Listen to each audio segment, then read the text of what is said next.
Welcome back to CES Innovation 2025 with Human Security for All, World Academy of Arts and Sciences, of course CES, and Conscious Capital Foundation. And I'm Lawrence Ford, and I am here with Ralph. Ralph, let's talk education. All right.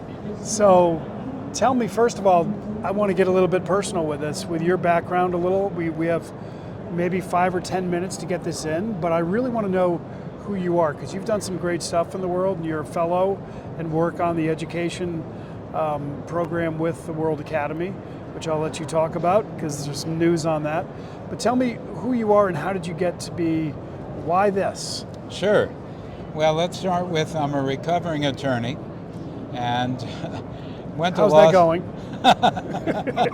I went to law school and did well, one of the top of my class, but I got caught up, and actually I went through integration in the DC public schools. And so in high school I was involved with students concerned about racism, SCAR, and I helped create the first ever law school for public interest in poverty law. So I helped set that up, and one of my roles was to get it accredited. And that became, unbeknownst to me, a career path that led to being a dean of a school of education, associate provost of a college, law professor, but eventually I headed up an accrediting agency where, again, my focus was on social justice. I left the legal profession because I felt it really wasn't about justice. I felt it was really more about protecting clients from a lot of influence and money and and money, and I thought education would make a difference. Good for you. Thank you for that, by the way. Well, I tried to make a contribution, and by heading up this agency, we introduced issues around innovation. We were accredited all the institutions in California, Hawaii, and the Pacific. So with Silicon Valley, a lot about innovation, social justice. We introduced standards on diversity. And that's when I became a fellow of WAS. But working with 175 universities, 1.5 million students, I saw how disaffected students are today. They don't find meaning in their lives. They get lost. They have no sense of career pathways, and particularly first-generation students. So my work in WAS is about innovation. How to promote innovation. That's when I first met Gary Jacobs, and we worked on the first education conference that WAS ran in 2013, and I've worked along several conferences to talk about innovative patterns. Not only innovation, but I tried to bring sustainability into an accrediting process. Beautiful. So I was considered wacko. That's progressive.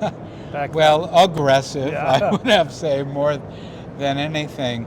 But to try to get people interested in change and to try to make accreditation. What I learned was that external bodies that set standards can promote institutional change, because organizations... External bodies that set standards can promote change if the standards are leading to change rather than conserving the past. Right. Which, how much of that energy is put into holding things the way they are and controlling power and a lack of innovation.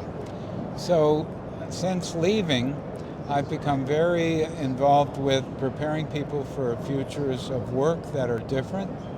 Created a whole new nonprofit since I left.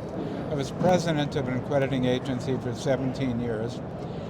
Worked with a lot of the new startups of Coursera and tried to bring innovation into a state accrediting agency, which my board loved, and we became very innovative. And where was this? California, Hawaii, and the Pacific. Okay. We were located one of 7 accrediting agencies in the U.S. recognized by the federal government. In any event... Which you know a thing or two about, getting places accredited. I had And so one of the things I hope I can accomplish as the new president of the World University Consortium. So I just don't want that to be missed. Could you say that again? The new president of? Well, I just got elected a month ago as the new president of the WC, which is part of the World Academy. Thank you for that. Such important work. Well, we got to make it work. Yeah. But the need is great because we need to expand the educational opportunity at all levels. But what I've also come to realize is faculty need help to navigate this new world. Yes. Students need help. They need to see what are the career paths.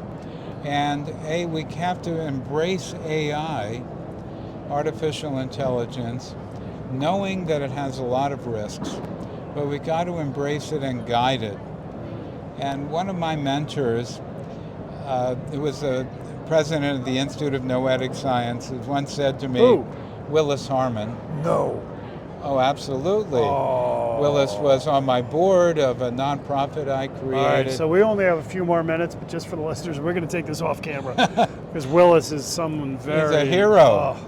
And Willis would say to me, wait till we have this conversation. Okay. But one of the things I've lived with is Willis said to me, Ralph, he put his hand, tall guy, I'm short. Big, round, yeah. And he said to me, Ralph, so much change is coming, a tsunami of change. Your job is not to stop it, it's to guide it. And that's the way I feel with the WC. How can we take AI and highlight where it's being used well and to make a real difference in the world?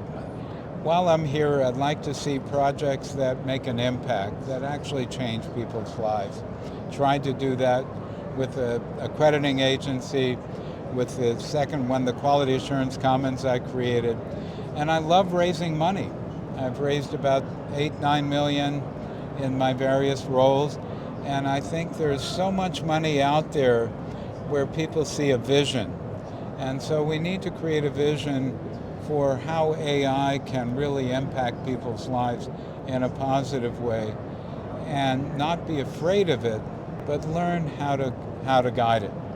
Fabulous. So all I can say is that the future is, I'd like to believe the future is very bright. And I'll say that when I work with the university presidents, they say the biggest, and trustees, I've been on many boards, they say the biggest issue is mental health that they deal with. Students today don't have meaning, are in a doom loop about sustainability, about will their lives be better than their parents' lives, and the evidence is for many people it won't happen. And so we've got to provide hope. We've got to provide avenues for change. So I'm really committed to finding ways in which we can work around the world. And there's so much to learn from innovation that's going on all over the world.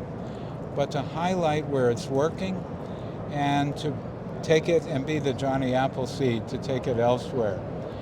So, and I will say to bring in the spiritual dimension that we can't lose the human spirit.